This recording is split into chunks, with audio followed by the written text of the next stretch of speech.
We are one day removed from WWE announcing they are doing a brand split. And so many questions, so many unanswered questions are floating around. You know what never goes unanswered? Your quest for wrestling goodies, which you can go to WrestCrate.com, use code Tubby, sign up, save 10%. Hey, if you do, tweet me and let me know what favorite item you get, man. Please, let me know because there's so much cool stuff in there. I'm always curious to see why somebody, what they like the most. The t-shirts, the figures, let me know. All right, let's dive into it. So we're talking about the brand split, and here's why. Because it's the biggest thing going in the company. No, I kid. We sit back and we take a breather here and think about this. Realistically, right? WWE already has 5 hours of programming that they can't write for. So now we're supposed to be super excited about a brand split. The same brand split years and years ago we wanted to be done with. We wanted to get away from SmackDown versus Raw. Now 5 years or however long it's been, I don't even remember, we're all like, oh, dude, brand split, yeah. Here's why it's different, though. We are in an era with NXT with tons of talent that never would have been in the company before. Daniel Bryan's run, Seth Rollins' run, etc. All the guys they're signing over there. The Joes, the Balors, the Nakamura's. So we're in a better place than we were for a brand split than years ago. But here's where things get interesting when it comes to a brand split, though. When you split up the show, and these are just some little things that I kind of want to nitpick. Raw is 3 hours, SmackDown is 2. How can we believe they're competing if one has an extra hour? Now, if you watch my boy CM Pulse, YouTube, you probably already subscribed to him. If you're not, go check him out. Instant gratification, he brought this up with Raw. You know, it's got to go back to 2 hours. That's kind of like everybody's thoughts here. But people don't realize that for USA, having a third hour of programming that gets 3 million is huge. Like, even if Raw ratings drop down, 3 million viewers a week is more than most shows on USA Network get. So WWE has no reason, or USA has no reason to go away from that. But let's say SmackDown becomes more popular. What if they shifted that third hour as I get a phone call? I'm so important. It's the WWE. They're calling me. They're like, oh, Tubby, we love your ideas on this brand split. Please, we want to pay you a bunch of money to come work for us. One show's 3 hours, one show's 2 hours. Now, there's not anything wrong with that. If you think about it, you know, SmackDown could feature more of this stuff from a lot more wrestling. You know, you could put on kind of like the NXT of the main show. A lot of great quality wrestling. You could throw Nakamura on there. You could throw, there's so much you could do. And something else that I found very interesting is if we did have a club and the club didn't follow the guidelines of the brand split, literally just thought about that on the top of my head, how awesome would that be? Now, there's so much we have to actually dive into, so this video is going to be something you'll probably want to listen throughout because there's so many factors we have to consider. Who's touring with where? Will shows or superstars end up on other ones? Will there be intermingling? Where will the titles end up? There's so many things to talk about, and people have been asking me, Tubby, who would you put where? Tubby, do a mock draft, so to speak. Now, I've already made my video talking about what I think the WWE should do for the brand split, and that's simple. An NFLS draft, even if it's on Raw, man, have the drafts where they come out, they make their pick, throw it to a pre-show panel. Throw it to a panel who goes, they drafted John Cena as the first pick in the draft or whatever, or Roman Reigns. Show a little 30-second clip of who they are. So that way when they get into some of the guys people may not have seen on TV before, show them their NXT packages. Show them some other stuff that makes it interesting. Okay, but you're already doing the brand split now. Now what happens? Here's how things change. The touring changes, though, because there now might be house shows, at least according to some reports, that if the house shows are on Mondays now.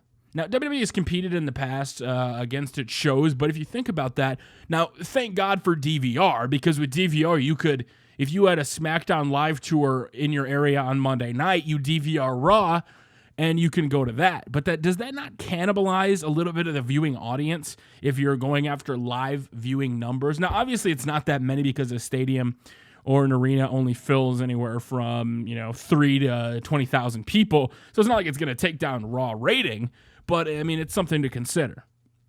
Now, if they do what I hope they would do, this is what I would kind of like to see are some things thrown around there. Now, we brought up the titles. Now, I'm going to make a video fully in-depth about the titles, which I hope you stay around and check out coming up soon, is there's a lot of different ways they could go, and there's a lot of people throwing out reports about there should be one World Heavyweight Championship. They should bring back, 2 titles. Some people have said they should elevate a title.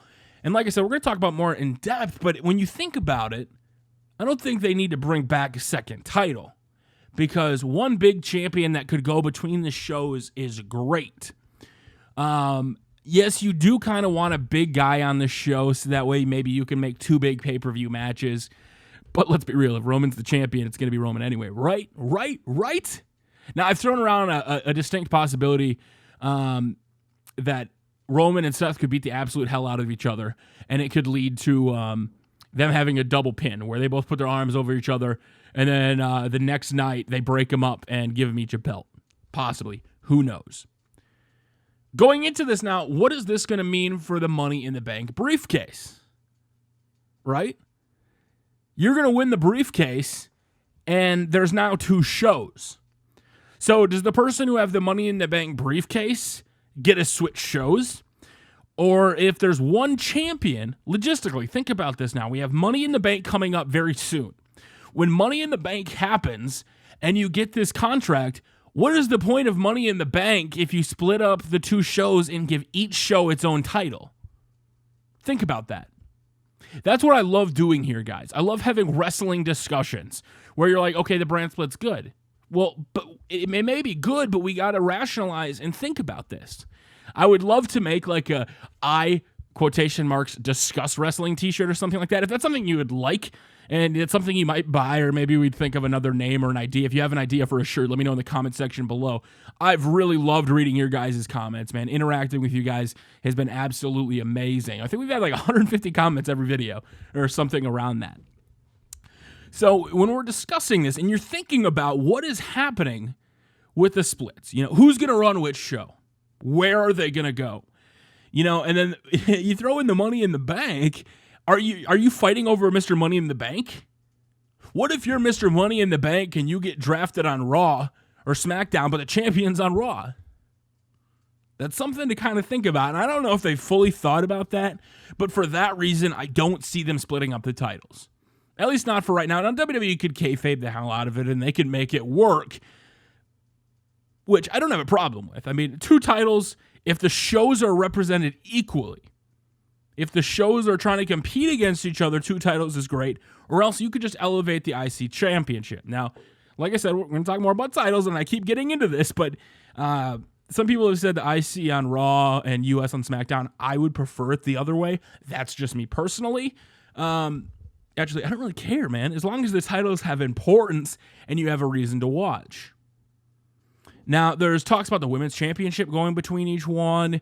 We don't know right now. There's very limited details that we do have, but there's pros and cons to everything that the WWE could do.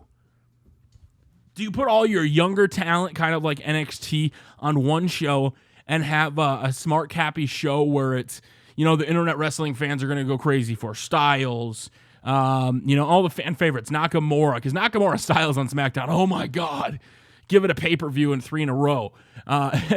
Things like that to think about. I mean, if you go both shows, do you want to have one more wrestling-based? Do you want to have one more story-based? Do you want to have the writing teams equal and have a mix of each one? Because with one show having an extra hour, they're able to accomplish more. The other thing to consider is who's going to call the shows. If they stay the same right now, which I don't want them to, and I'll tell you why.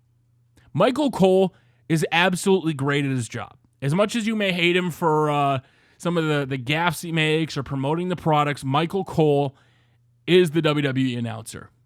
Here's the problem with that. Morrow is the better storyteller.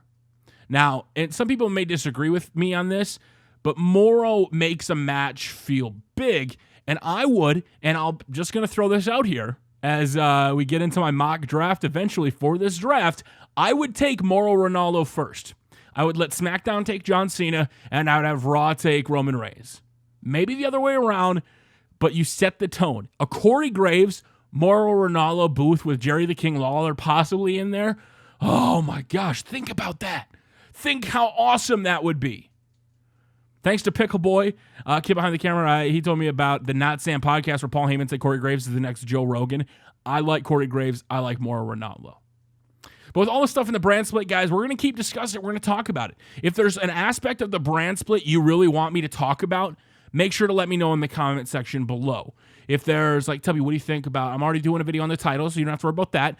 Maybe you're talking about, hey, Tubby, what's going to happen with the rosters? What's going to happen?